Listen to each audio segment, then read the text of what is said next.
It's Hugo and Jake, they're coming to take a look at the Quran. So make no mistake, it's gonna be great, delivering more than comedy, that's what they wanna be. But honestly, it's fact from fiction, leaving lasting hits. When Hugo and Jake take faith and illustrate contradictions, create apostates to be great. Atheists make people who believe see the world in a different way. What's on the episode today? Take it away, Hugo and Jake. Loving the way they're splitting the fact from the fake, attempting to make those who hold faith reevaluate and wake up. But they just stay stuck and haters wait and stay in place, no time to waste. The Quran reloaded with Hugo and Jake.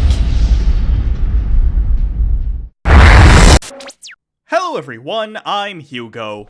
And I'm Jake. And this is the Quran Reloaded, and we're back yet again to watch another video. This one's good because it deals with Muhammad being a pedophile, and why that's okay for some reason. You knew we were gonna do this eventually. Today is the day. I mean, it's probably not the only time, because we still have to read those in the Quran itself.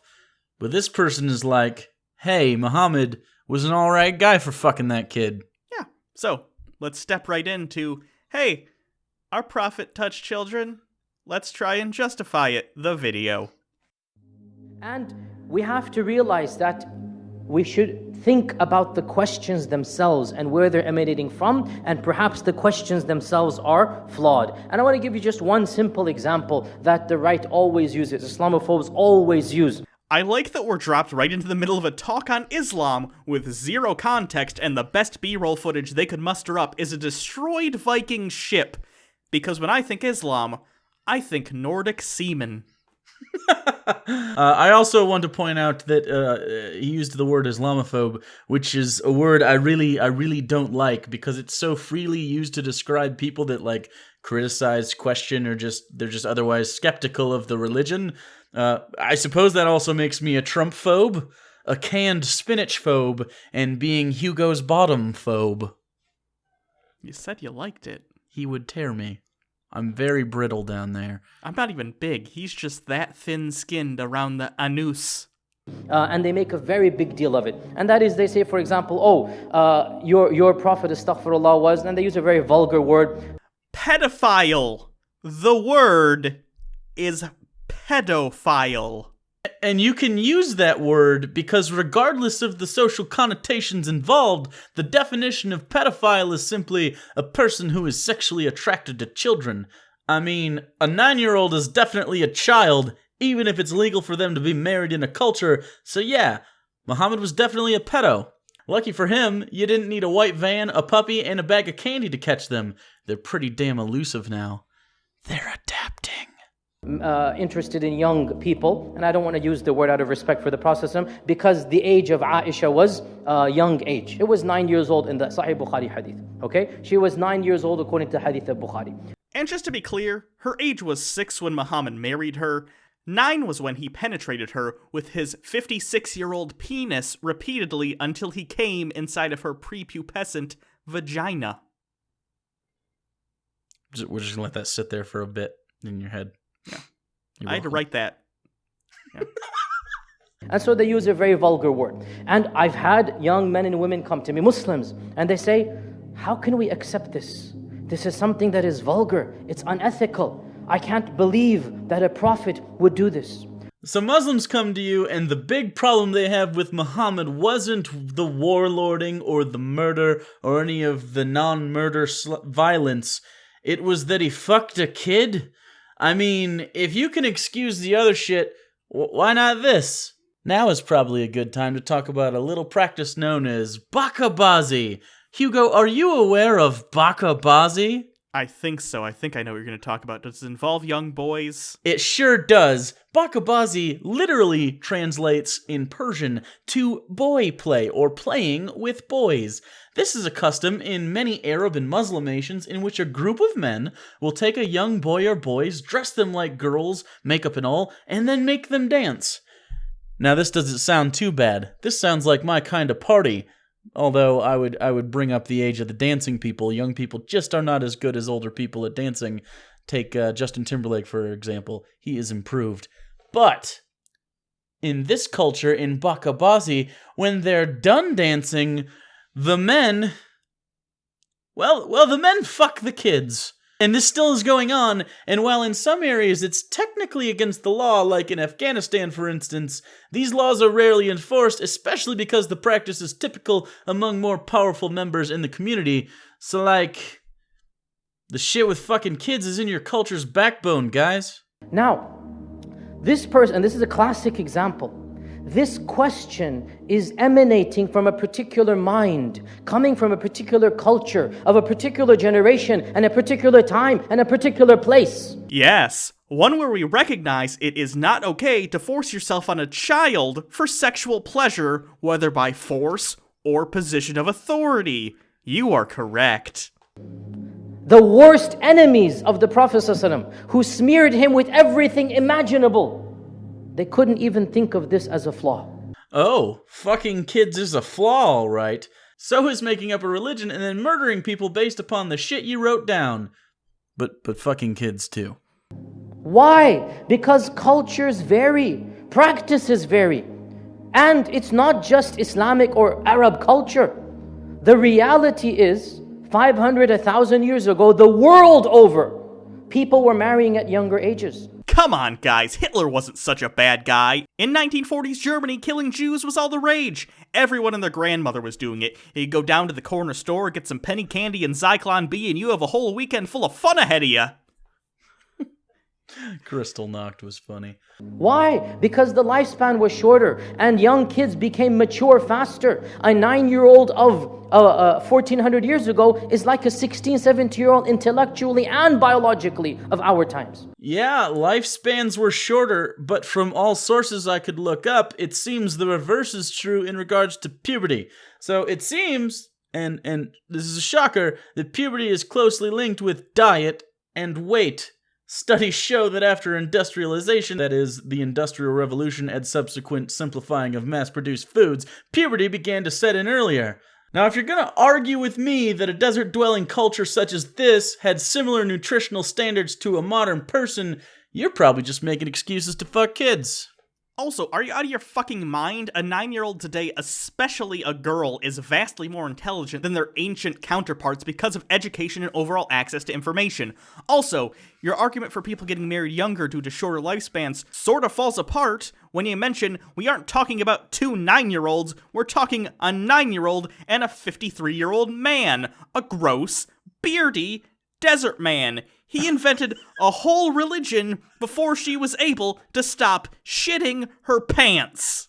So when we say 9, we are back projecting our 9-year-old of 2014, Detroit. Yeah, I don't know about that. I was not getting hand jobs in 4th grade, but man, high school was awesome for that.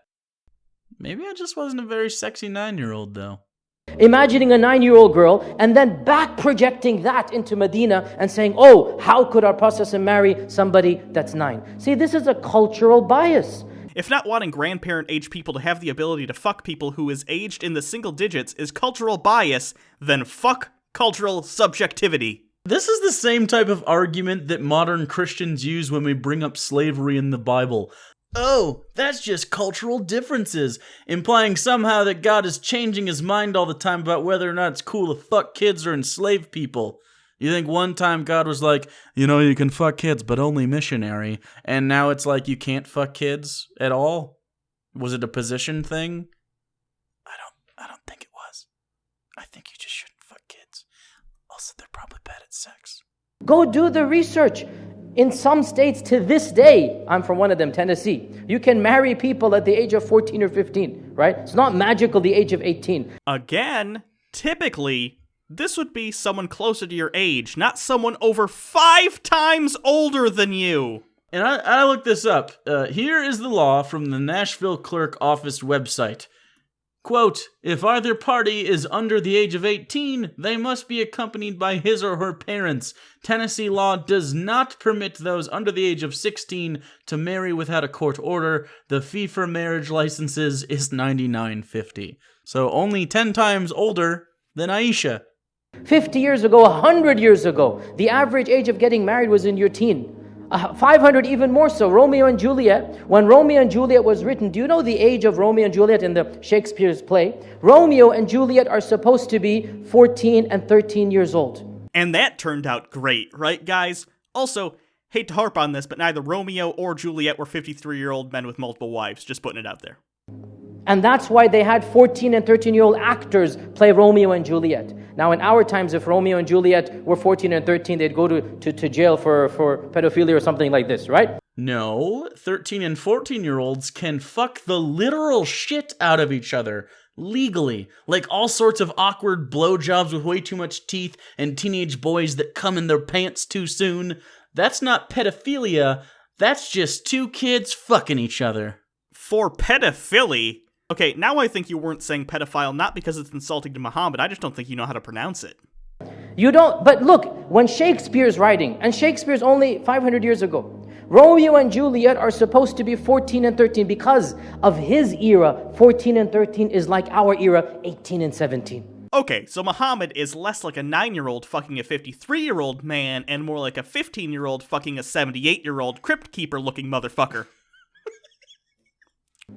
If this is something 500 years ago, and subhanAllah, not even 500, again, go look back in this country, in the 1800s, early 1900s, the average age of marriage was early 20s to teens. In this country. And if I know anything about American history, we made no mistakes along the way. Yeah, and the average life expectancy was like 50. So these people are middle-aged. And this is in America. In many other countries to this day, the age of marriage is still much younger. And I don't mind telling you this, my own grandmother, and she was born in British India, my own grandmother got married at the age of 14. Yes, because British India is widely known for having acceptable marriage practices. Their marriage practices are only second to their forward-thinking shitting in the streets policies. So for us to be so gung-ho, so passionate, how could our Prophet ﷺ have done that? SubhanAllah. Yeah, because the prophet of a major religion should be a better person than rapey Uncle Dwayne. Who should we blame first, our own intellect or the seerah of the Prophet ﷺ? Yeah, I'm gonna go ahead and blame the rapist. Definitely blame the guy who raped a 9-year-old whose whole life he was in control of. Yeah, like, I'm not even hesitating here. Fuck that guy. And of course, this leads us to the issue of how do we respond to these charges. And there are many Muslims, they just don't understand and they buckle under the pressure and they start, figuring out, well, Aisha was actually 18. Very convenient because 18 is the age of marriage here. So I've never actually had a Muslim claim to me that Aisha was actually 18, but I do like that this guy is aware that apologists for his religion try to fuck with numbers in order to successfully navigate the mental gymnastics necessary to justify fucking a person that isn't even allowed to ride the fucking tilt-a-whirl at the county fair. I'm pretty sure 100 years from now when the age is raised to 1920, automatically Aisha's age will miraculously rise up to 1920. That's not the way to answer these questions. I don't care if the age of consent is 98 years old. Don't fuck 9-year-olds. Just don't. No fucky the children. No touch. Aisha never complained. She was the happiest wife in the world. She loved the marriage of the Prophet. She loved the Prophet. She's not angry. She's not complaining. That's pretty easy to do when you live in a society that lets your husband beat and rape you whenever he wants. Being happy is not voluntary in that situation. Well, yeah, have you seen what Muslim men do to people that disagree with them? I'm pretty sure Aisha valued her head enough to give head to some old guy for a few years. Also, I mean, she's dead now, but okay. This is a 1,400-year-old culture. Now, nobody's saying we need to resurrect that in our times. And I don't have any problem as a faqih, as a theologian, as an imam to say, okay, in our age, a 9-year-old girl does not qualify to get married. We have to wait till she's older. No problem. Many ulama are saying that. Oh, many are saying that. But some are still trying to stick their dicks in something that's been around for less time than How I Met Your Mother. Barney would not approve. Why then? Why is it not okay now? Legit question. If you think it was okay for Muhammad, then why is it wrong today? Is it possible that as a society we have come to recognize the importance of consent and how fucked up fucking kids is? It's not that something was moral and became immoral over time. It's that over time we culturally came to the understanding that it's fucking wrong and it has always been wrong and harmful to the people these cultural norms affected. Don't fuck kids now. Please don't do it 1,000 years ago. Could you get away with it? Sure, was the kid liking it? Maybe. I don't know the kid, but you shouldn't do it. But for us to feel this complex, and then we have young people coming up to us, how could Islam allow X? Why does the Quran say Y? Take a step back and ask yourself, why am I asking this question? Where is this question emanating from? Perhaps my own understanding should be questioned before questioning the Quran and Sunnah. No, actually, this question is emanating from wherever the human decency part of my brain is. I think it's the frontal lobe. I know it's nowhere near my dick. And you know what? Maybe you shouldn't be making excuses for an asshole cult leader who took tons of wives and raped a 9-year-old girl repeatedly throughout her life. But maybe that's just my subjective cultural norms I'm projecting onto you. The end. This felt like a Nambla video. Yeah.